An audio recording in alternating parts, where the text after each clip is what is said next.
ফসল কাটা নিয়ে উত্তেজনা দেখা দিয়েছে চাঁপাইনবাবগঞ্জের চোকা কিরণগঞ্জ সীমান্তে। সমাধানের চেষ্টা করছে বিজিবি, বিএসএফ। বিজিবি জানায়, সকালে কিরণগঞ্জ সীমান্তের ভারতীয় অংশে জমি থেকে গম কেটে নেওয়ার অভিযোগ করে দেশটির বাসিন্দারা। এ সময় ভারতের সীমান্তরক্ষীরা কয়েকজন বাংলাদেশকে আটক করতে গেলে বাধা দেয় গ্রামবাসী। এই নিয়ে শুরু হয় দুদেশের সীমান্তবাসীদের উত্তেজনা। খবর পেয়ে বিজিবি গিয়ে পরিস্থিতি স্বাভাবিক করতে বিএসএফ এর সাথে যোগাযোগ শুরু করে। এখনও সীমান্তে উত্তেজনা বিরাজ করছে।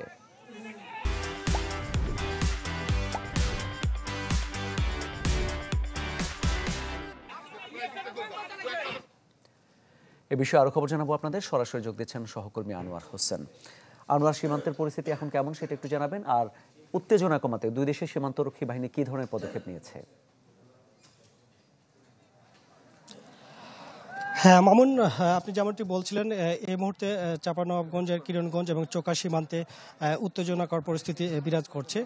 উভয় সীমান্তেই বিজিবি এবং বিএসএফ তারা মুখোমুখি অবস্থানে রয়েছে। পাশাপাশি ভারতীয় এবং বাংলাদেশি যারা নাগরিক রয়েছে তারাও বিজিবি এবং বিএসএফের পাশে অবস্থান নিয়েছে। এর আগে গতকাল রাতে কিরণগঞ্জ সীমান্তে ভারতীয় নোম্যান্স ল্যান্ডের যেসব ভারতীয় অংশের যেসব জমি রয়েছে সেখানে গম কাটাকে কেন্দ্র করে আজকের এই উত্তেজনাকর পরিস্থিতি সৃষ্টি হয়েছে। এবং আমরা স্থানীয়দের সাথে কথা বলে এবং বিজিবির সাথে কথা বলে যেমনটি জানতে পেরেছি যে গতকাল রাতে কে বা কারা ভারতীয় ক্ষেতের গম কেটে ফেলে, এটি নিয়ে আজ সকাল 11টার দিকে বাংলাদেশি কৃষকদের সাথে ভারতীয় কৃষকদের কথা কাটাকাটি হয়।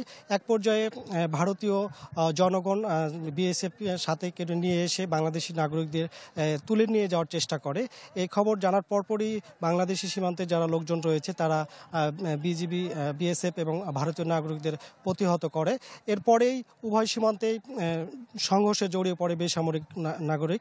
এরপর বিএসএফের তত্ত্বাবধানে থেকেই বাংলাদেশি ভুট্টার ক্ষেত, বাগান এবং বেশ কিছু আমের গাছ কেটে ফেলে ভারতীয় নাগরিককে। সেই সাথে তারা 11টার পর থেকে টিয়ার সেল, কাঁদুনে গ্যাস এগুলো তারা নিক্ষেপ করে এবং তীর ধনুক এবং পাথর নিক্ষেপ করে বাংলাদেশি নাগরিকদের উপরে। এতে কয়েকজন বেসামরিক নাগরিক আহত হয়েছে এবং একজন বিজিবি সদস্য আহত হয়েছে বলে আমরা জানতে পেরেছি।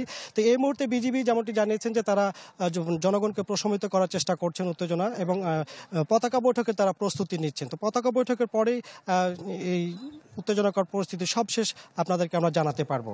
অনেক ধন্যবাদ আপনাকে। নিশ্চয়ই পরবর্তীতে আমরা আবার আপনার কাছে ফিরবো। দর্শক, চাঁপাইনবাবগঞ্জের কিরণগঞ্জ সীমান্ত থেকে জানাচ্ছিলেন সহকর্মী আনোয়ার হোসেন।